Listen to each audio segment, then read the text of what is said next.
So now we've got Jonathan Reeder, who's going to be presenting for VFarm, and he's going to be telling you all about what they're getting up to at the moment. Hello and good morning, and thank you very much for having me on your expo. It's always great to talk for Brez and Brunel. So for those of you who don't know me, my name is Johnny Reeder, and I was a design student at Brunel, and now I'm a design engineer and project manager at a company called VFarm. I'm also the founder of JCR Acoustics, who are very proud to be sponsoring this expo as well. So great to be here. So I thought I'd start off with a rhetorical question, and it's rhetorical because I can't hear what you're saying. But if you can remember the last thing you've eaten, I'm sure that's a pretty easy thing for you to do. And if I was to ask you where that food came from, you might not be able to answer that one. And you could say, well, no, Johnny, I know I bought it from Tesco yesterday. But what I'm saying is, how did the food get from the farm to fork? So I want to start with a problem, and that problem is industrial agriculture. So our current practices of producing food are actually causing a lot of damage to the environment we live in.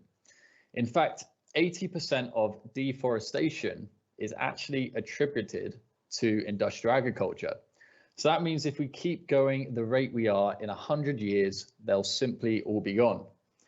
And that's a really depressing fact to start with, but I'm hoping by the end of this presentation, you're feeling a bit more optimistic about the future of our food. And I know we talk a lot about greenhouse gas emissions and global warming, and it's quite a hot topic. And we're always hearing about transport and the need to move cars to electric cars and for our grid power supplies to be sustainable. We don't often hear about the effects that agriculture is having in this sector.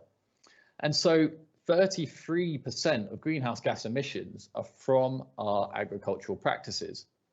So that's a mixture of, one, the transport involved on moving the food from farm to fork, but it's also the petrochemicals that are used in our fertilizers. And this is having a really profound impact. But the biggest factor here, above all else, is the amount of water we use to produce our crops. 70% of fresh water consumption is attributed to industrial agriculture. So to try and put that in perspective for you, if Niagara Falls was to fill that volume, it would take 140 years to fill what we use in 1 year. And because of the petrochemical fertilizers we're using, that gets mixed into that water. And what happens is when it hits a field, particularly if the field is quite dry and cracked, that water will run off and then it will go into rivers, streams, lakes, and eventually the sea. And the problem with that is it causes what's called eutrophication.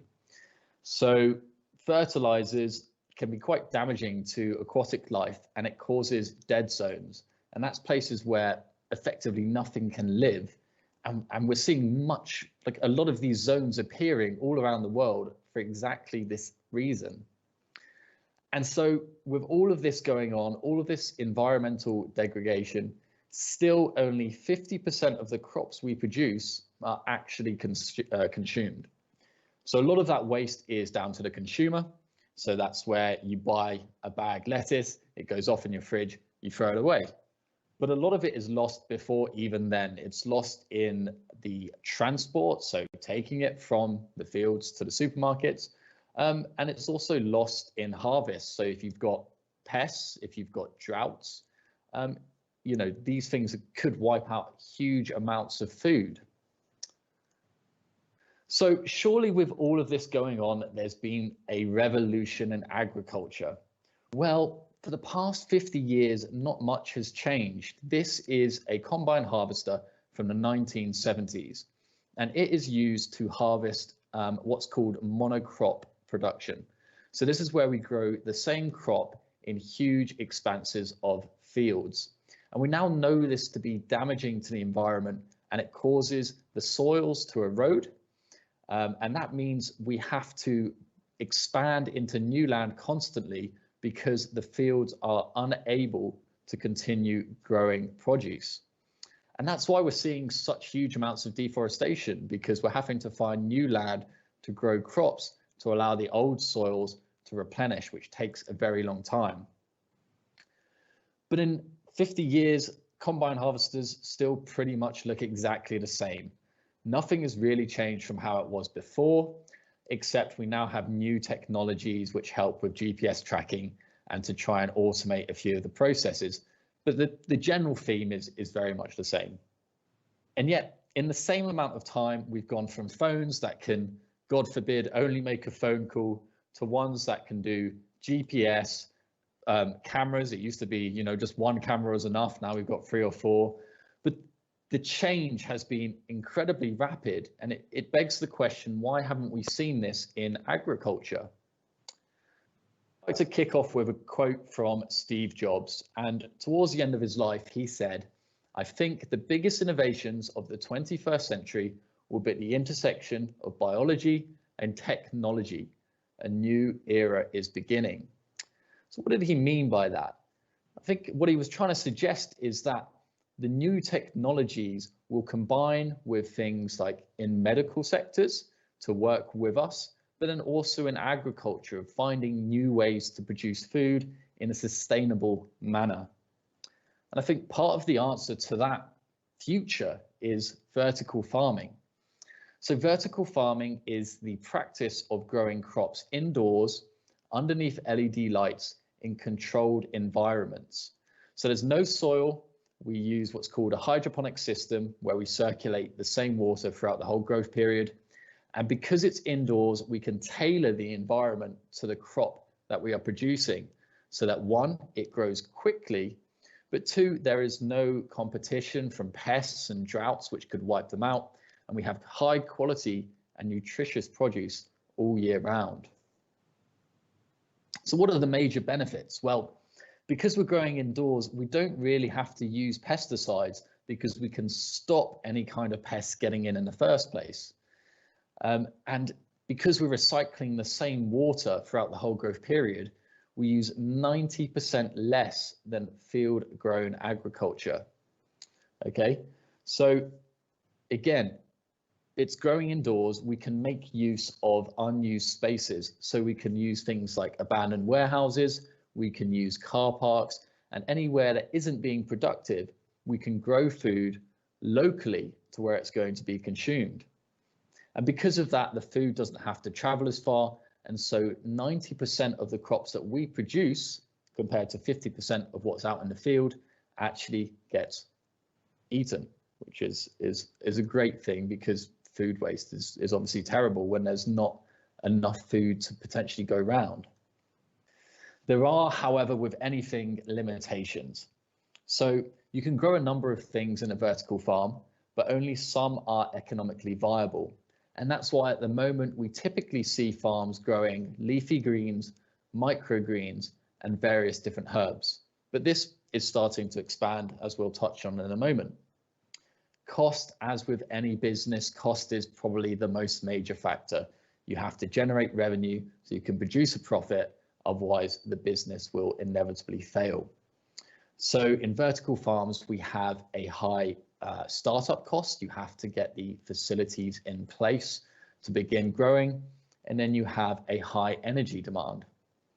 So that brings us on to the next one, energy. If we are using a renewable grid, then that means we can be carbon neutral, or in some cases actually carbon negative, because the plants are taking carbon out of the air and producing oxygen.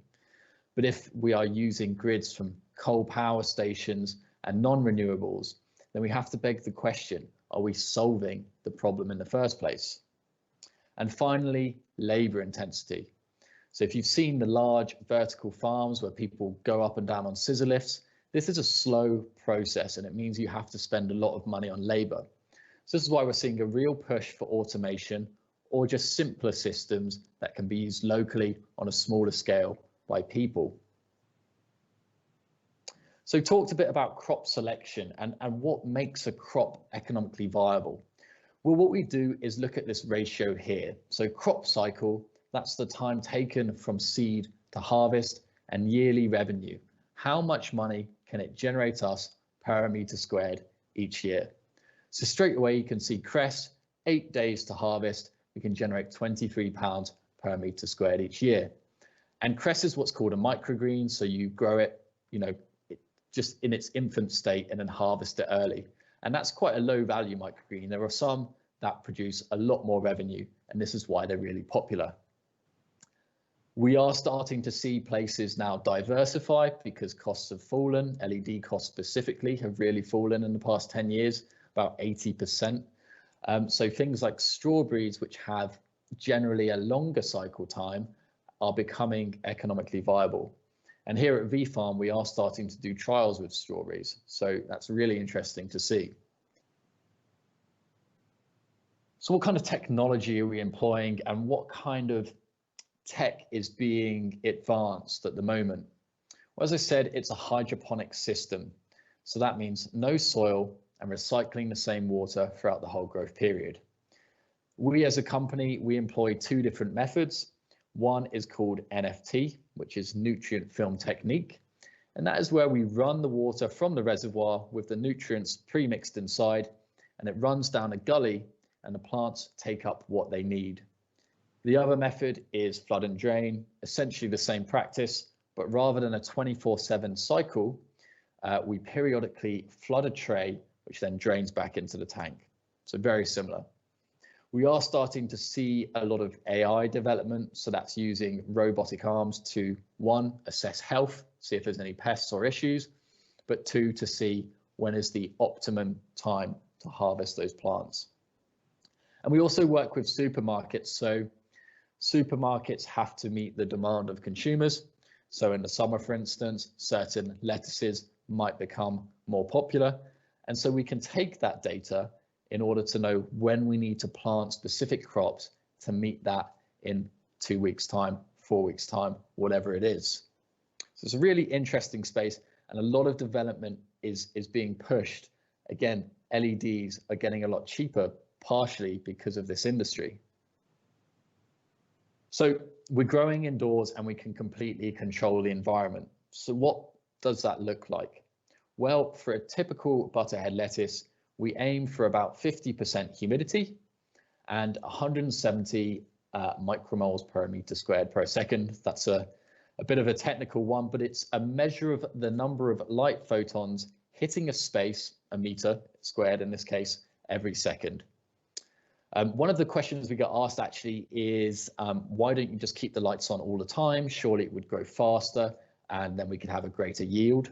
Well, plants have evolved under the sun for thousands, millions of years, and they actually make use of the night period to repair the chlorophyll to take up more light the next day. So they do actually need to have a sleep to be productive, and there's diminishing returns, but we find about 18 hours of light a day is optimum for most crops. Air exchanges. So you actually want to replace the air within the room a certain number of times. We find about 4 air exchanges per an hour is optimum. And the reason for this, if you've ever gone to your fruit bowl and you've had, say, a banana which has gone moldy, you'll quickly realize a lot of the fruit around it starts to get moldy faster than it would have otherwise. And that's because plants and fruits release ethylene as they age, and it's actually the ethylene that causes them to ripen in the first place. So we want to remove that from the air, otherwise it won't remain, the crops we're growing won't remain as fresh and they won't last on the shelves as long as they should do. So we do a day and night period, about 21 degrees during the day and then a slightly colder period at night. But the key is, by optimizing the environment for each specific crop, we can have consistent yield all year round with high quality and high nutrition. And again, that means there's less waste because supermarkets won't reject the crops we're growing because of diseases or if something's gone wrong in their development process. So how's the industry doing as a whole? Well, in 2015, it was valued at $1.15 billion US, and it has a compound annual growth rate about 24.8%. So that's a huge return, and it's one of the fastest growing industries in the world at the moment. A lot of the development is being pushed in Asia, and that's because places like Japan have a relatively small land mass compared to the population they have to feed. So across the world, there are some hotspots where there is more of a push for vertical farming. So in the UK, we have VFarm, as I said, the company I work for, but there's various others making use of different spaces. So you've got Growing Underground making use of abandoned air raid shelters underneath London, which is a particularly interesting one, and their brand has enabled them to excel, and they offer tours as well, which helps them bring in more revenue to develop more technologies. In the USA, that's where we tend to see the really large farms. If you've again seen those images of very tall warehouse buildings with people up and down on scissor lifts. And whilst these are really interesting and get investors excited, it's very labor intensive. And so they're actually changing their model to match more what we're doing here with smaller farms that have individual temperatures so they can do lots of different crops. It also means if a pest does get into the facility, you're only going to lose that specific room as opposed to a huge warehouse, which obviously is a major benefit because losing an entire harvest could be the difference of your business succeeding or failing. And Asia, as I said, a rapidly growing market, partially driven because of the size of land they have, and also the fact that a lot of the tech companies already exist there, so they can get cheaper LEDs and control systems. So what is VFarm? Well, our mission is to accelerate the rate of transition to sustainable agriculture. So that's our main driver, and we want to produce high quality crops for consumers to enjoy, to raise their nutrition and keep them healthy. So how are we doing that? Well, what we do is we produce systems here at our facility in Coventry, and we also have a large trial room.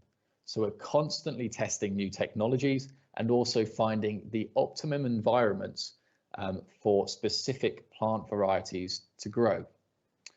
And what that means is when people buy our systems, we have select recipes which they can employ so they can get the exact same results that we do at our facilities here. A really large range of products. So on the left here, you'll see our two larger racks. These move side to side on wheels, so you can really maximize the space in your chamber because you only need one walkway at a time. And this would typically be used by growers who are looking to produce to then sell on to supermarkets, restaurants and bars, and etc. Smaller systems typically get used for research. We're also seeing a lot of restaurants buying these up to give an element of food theatre with, seeing chefs using the crops there and then and incorporating it into dishes. So a wide variety of clients, which I'll touch on in a moment. Some of the other projects we're working on, I've got an image to show you of this afterwards. The commercial fridge is the project I'm currently managing, and that's going to be a smart app-controlled system which will enable chefs and barmen and supermarkets to grow locally on site with maximal ease of use. So all app-based is all they have to do is put pre-seeded mats in the system and everything else is taken care of. We are continuing to sell our existing racks and developing those, getting feedback from our clients and really tailoring it so it's very easy and enjoyable to use. And we also kit out entire rooms, so doing bespoke rooms with insulated panels with automated control systems to create that environment that really allows the plants to excel. We also work with a lot of universities to develop new technologies, and using our systems also allows these universities to trial on plants without having to work with lots of different variables, because they can really tailor down that environment and they don't have to worry about temperatures changing or inconsistent nutrients and things like this. So this is a project I was telling you about that I'm working on, and it is mostly glass because we really want to focus on the crops. We really want to have customers going into restaurants and being wowed, the fact that they are reconnected with their food. They can see exactly where it's coming from, and it's incredibly fresh because it's literally going to be picked there in front of them and put into whatever it is. Could be a cocktail, could be a salad, any kind of dish. But they'll see chefs going over to it and using it there and then, which I think is really good to try and get people engaged with where their food is coming from. So what kind of sectors are we involved with and who are we working with? Well, I said we sell larger systems to growers who are looking to produce to sell on to other people. We also work with the government quite a lot. So there's a lot of grants going around at the moment, specifically because of COVID and because of Brexit. It's really raised a lot of concerns around food security.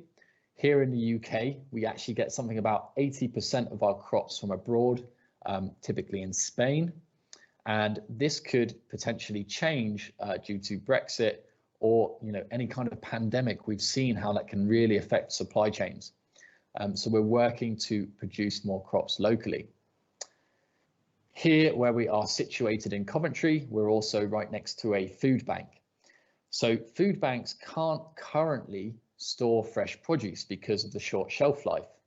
But if they were able to grow their crops on site, they would be able to alleviate this issue, which I think is absolutely key, because it means those who really need raised nutrition and who are struggling to get fresh food can now receive it. So that's probably one of the most exciting parts of the industry, at least for myself.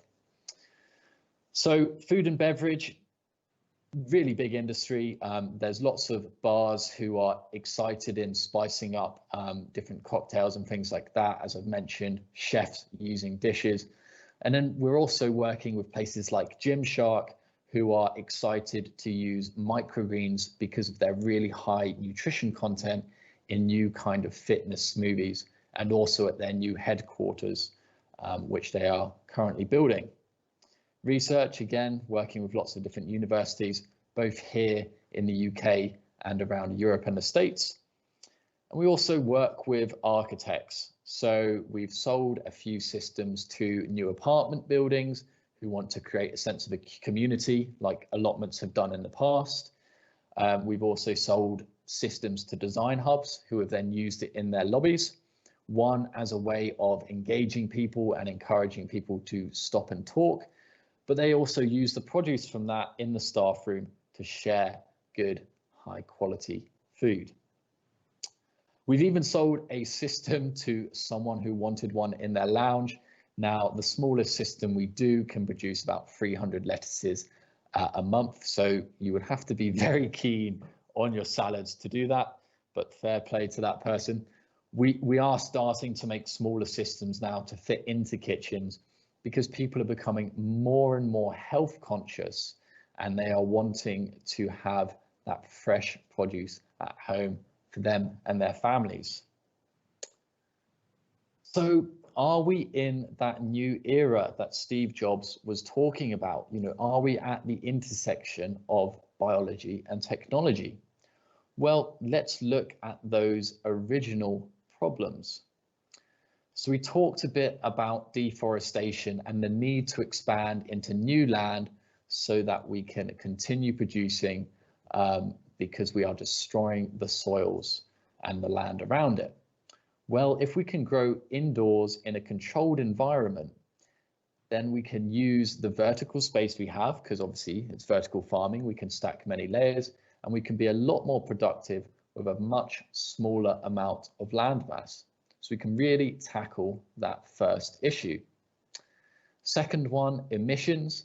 As I said, so long as the power we are using comes from a renewable resource, which we are seeing in the UK at quite a rapid rate, we are transitioning to sustainable wind and solar. We can have a carbon neutral industry very quickly, and hopefully carbon negative. So we can go from releasing all of this carbon into the air through agriculture to actually taking it back out and reversing the problem.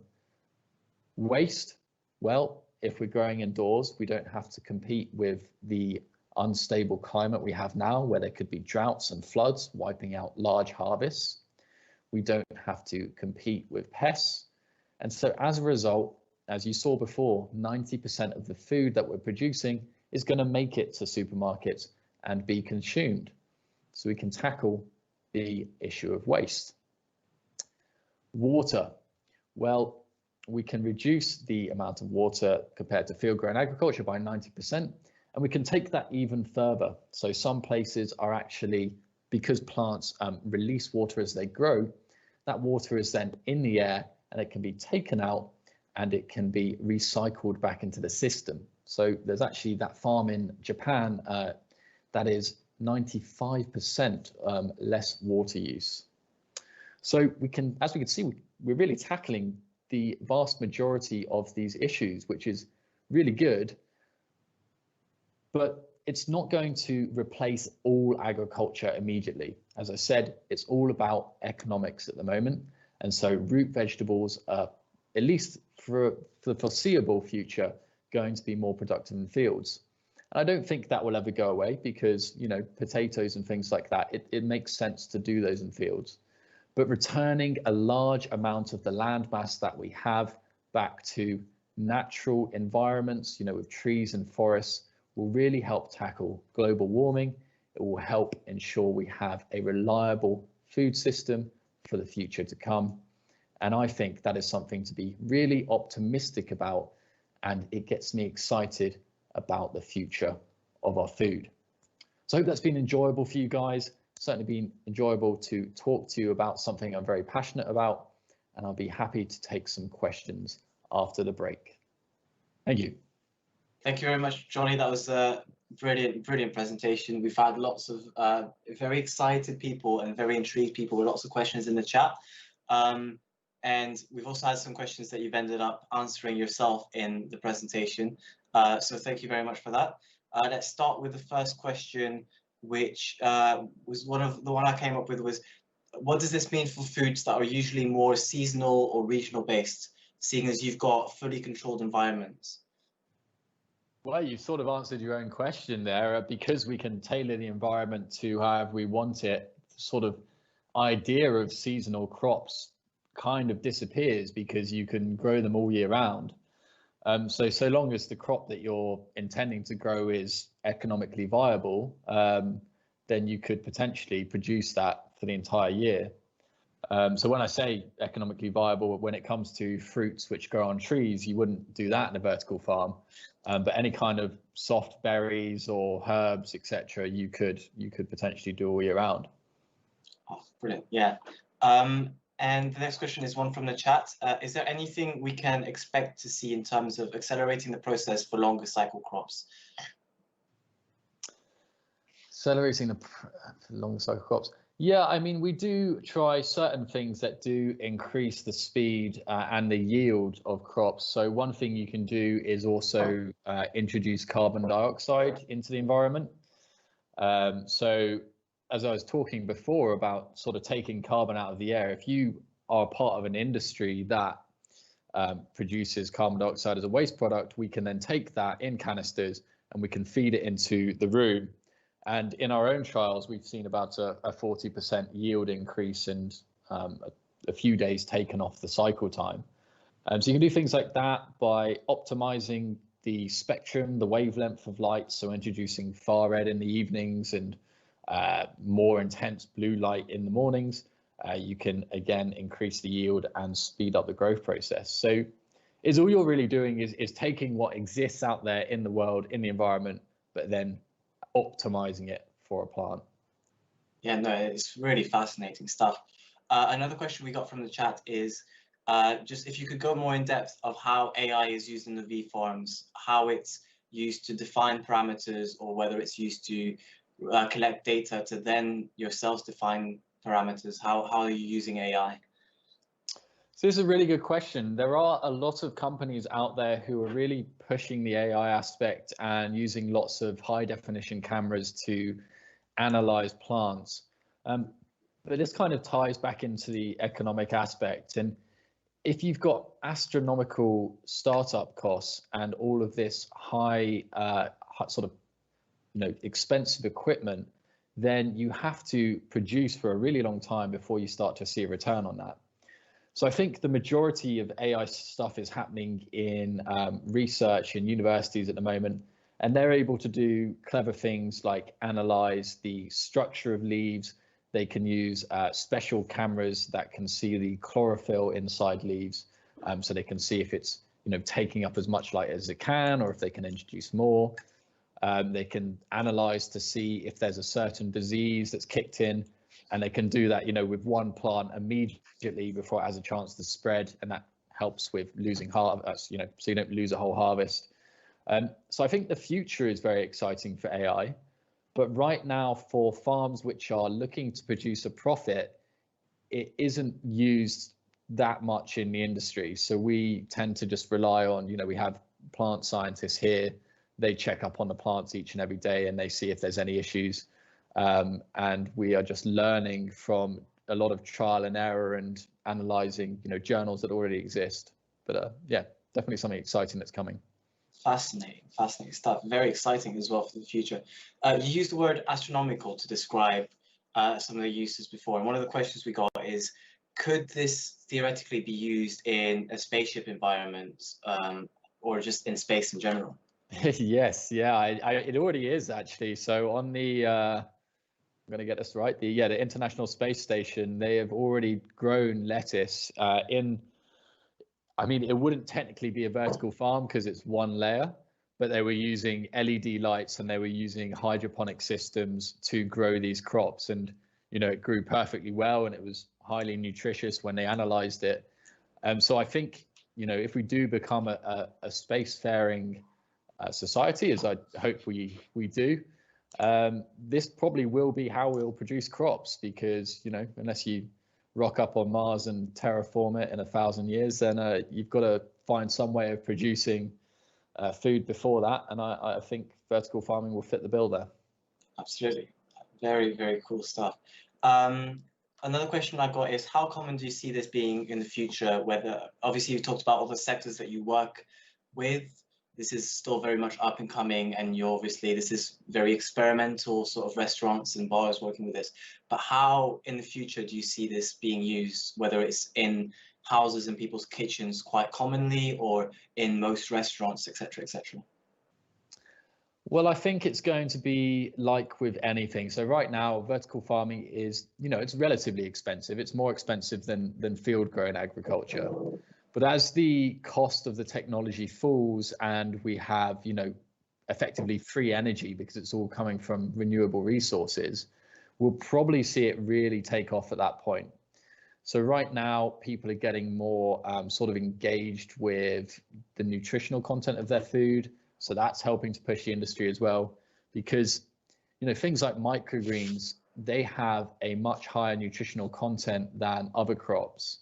And when you eat we call them living supplements because that's effectively what they are. But when you eat a microgreen, your body retains a lot more of the vitamins within that because it is a living crop.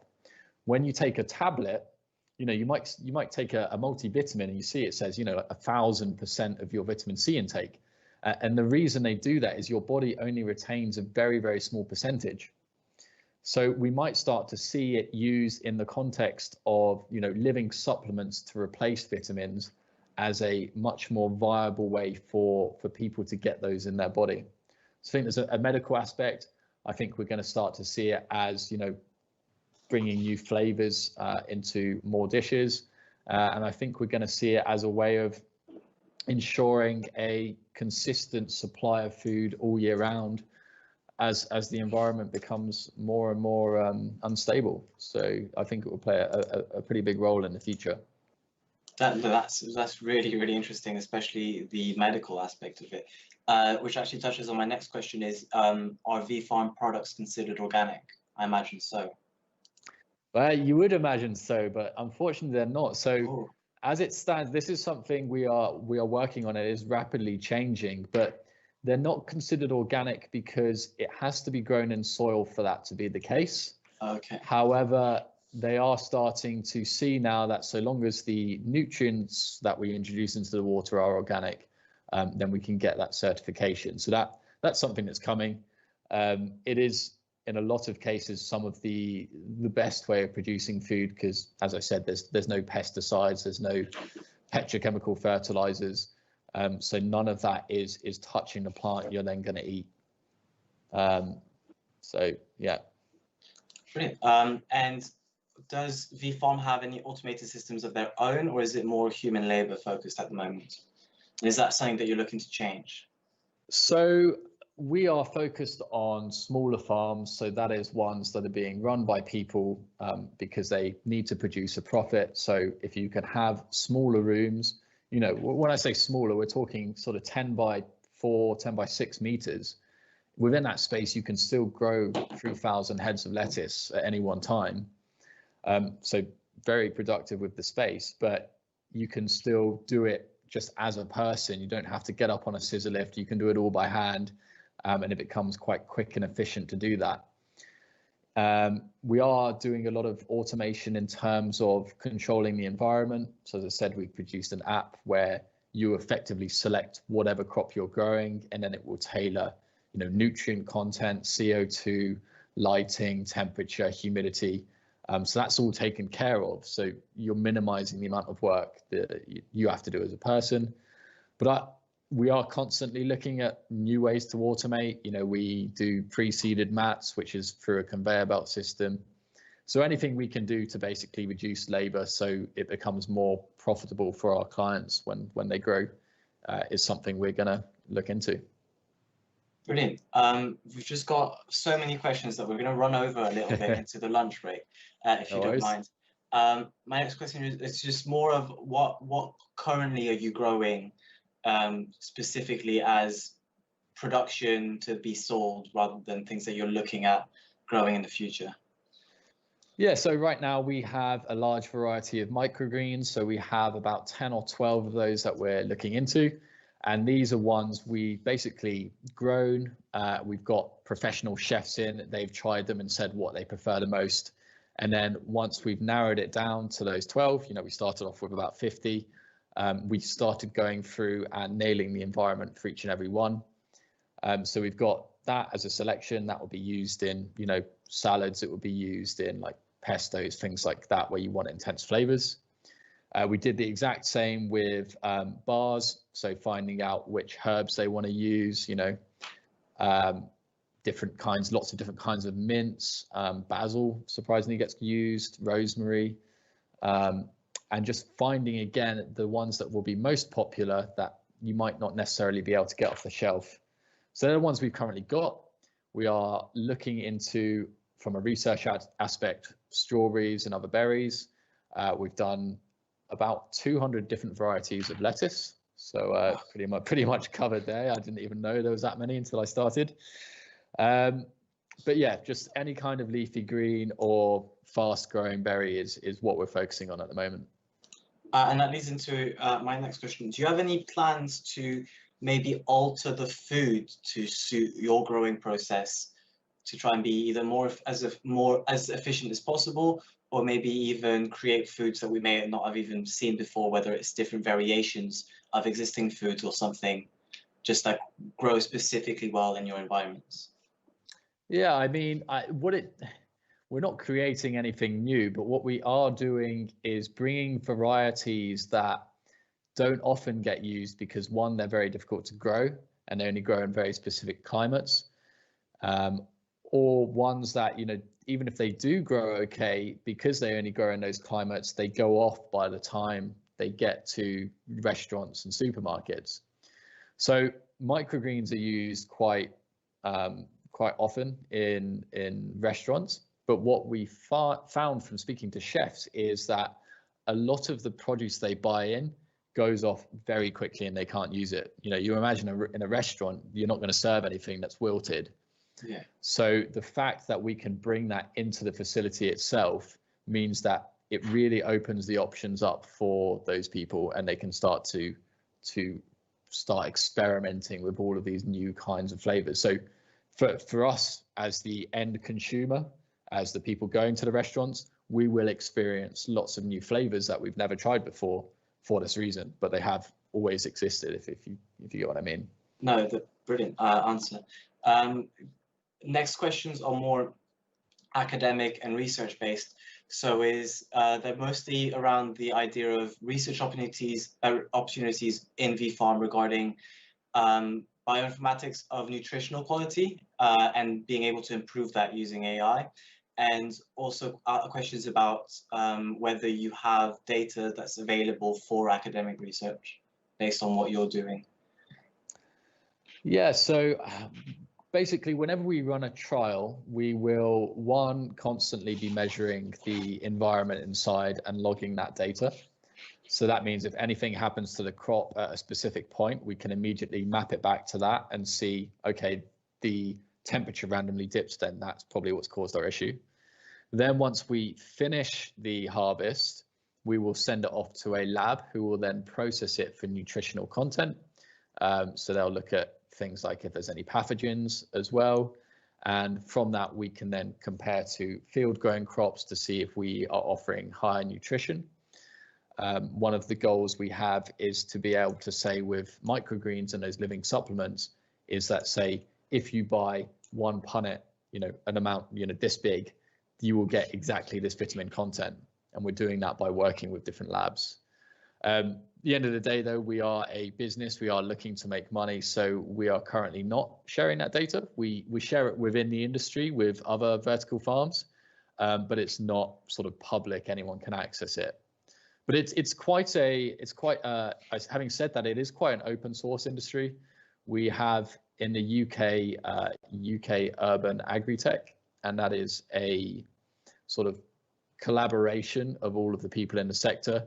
And we constantly jump on calls and share data, share experiences to try and evolve and push the industry forward as a whole. And you can go to their website and you can actually sign up to see some of that data. So some things do get shared. Brilliant. Well, we won't keep you any longer. Thank you so very much for presenting and for talking to us about this. It's something that people are actually very intrigued and interested in. So it's been brilliant to have you. Thank you very much.